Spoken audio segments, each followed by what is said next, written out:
Well, this next story I'm about to tell you is about a Alaskan brown bear on the Alaska Peninsula, and the Kodiak bear and the brown bear are the same bears. Kodiak bears are on Kodiak Island, and the Alaskan brown bears are on the coast of Alaska.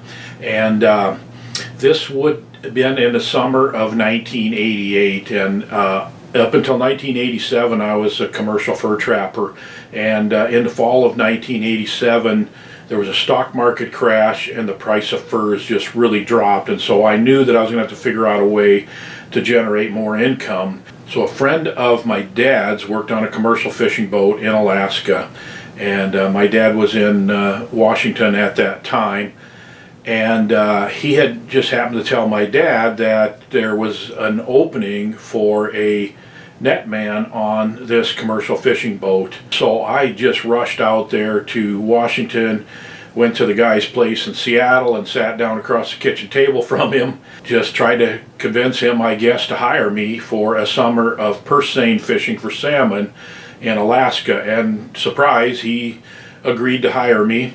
So we got on his boat, which happened to be in Seattle at that time, for some repair work.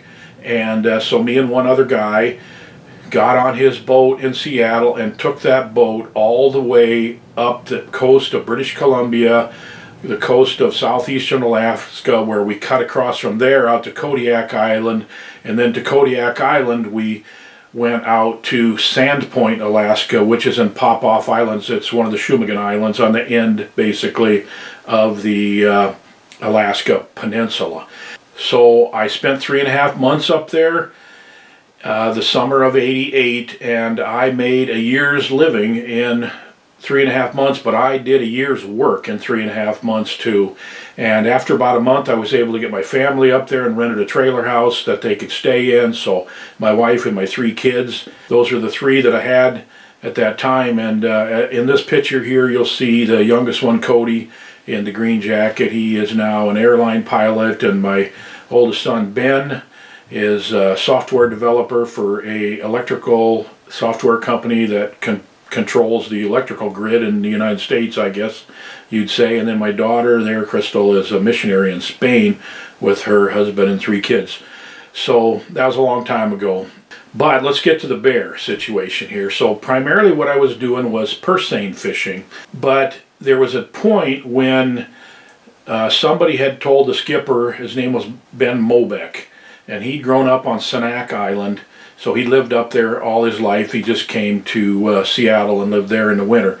Now somebody said, Ben, the pinks, the humpies, are really running over in Herondine Bay. And so we loaded up the seine skiffs and everything on the boat, and we went all the way around the Alaska Peninsula, right basically to where, if you see the TV show Deadliest Catch, we went through there basically and ended up on the other side, the Bering Sea side of the Alaska Peninsula. It took I think 3 days to get over there, and then we started beach seining in Herondine Bay. Now, beach seining is where you put out a big long seine along the beach, and then you leave it open for 30-40 minutes or so, and then you use the boats, the 2 boats, to close the seine up, and then you pull the rings in the bottom, and you've got all the fish basically in a big bowl of net. It's just like a purse seine, except you do it along the beach instead of out in deep water. A purse seine is like 60 fathoms deep. Beach seine, I think, is maybe 40 to 60 feet, maybe not even that, probably not even that, but that was a long time ago, so I'm trying to remember this stuff. So anyway, so there's a 30-minute period after you put the seine out, and then you got a guy in the skiffs, and a couple of us guys that pull the net in manually by hand. We got 30 minutes to wait, and so there's this really steep gravel rock bank, and it's all composed of little round rocks about the size of golf balls, and it's really steep and maybe 30 yards to the top. And I'm like, I'm going to go up there and see what's on the other side of this big ridge along this beach, because there was a creek that went back in and then turned left, and we were beach seining just outside the mouth of this creek, and all these humpies, pink salmon, were going up this creek to spawn. one of the other guys was like, well, I'm going to go up there with you. So we kind of scrambled our way up to the top of that. And when we got to the top, we looked over, and 70 yards away down the other slope was a creek with a huge male Alaskan brown bear standing, looking into the creek the opposite direction from us.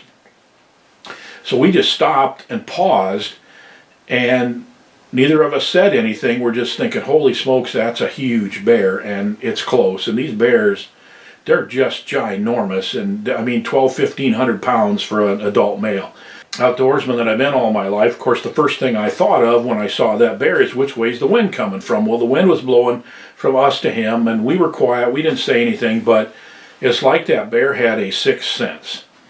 And he was on all fours facing away from us, but then he, within 10-15 seconds of when we arrived up there, he just turned around and stood up and looked right at us like he knew we were there the whole time.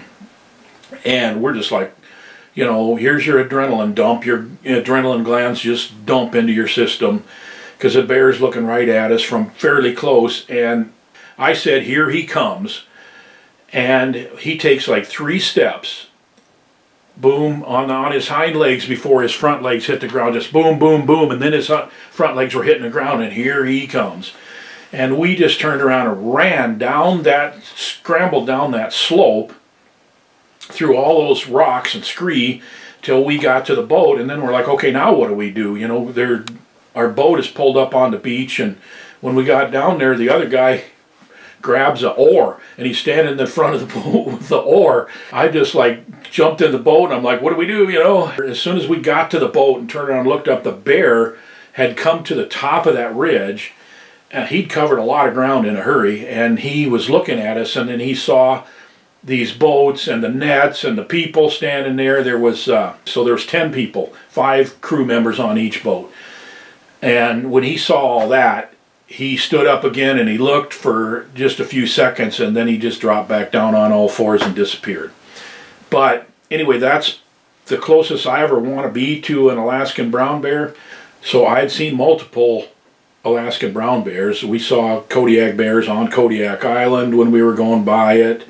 When we were fishing, there was multiple times when we would see brown bears in the streams or just on the mountains alongside the areas we're fishing, or on the beach or whatever. But seeing one when you're actually on the ground and not in a boat, and having him turn and come at you like that is an experience that will definitely be one you'll talk about around the campfire for a lot of years to come. So anyway, more stories to come. Thanks for joining me.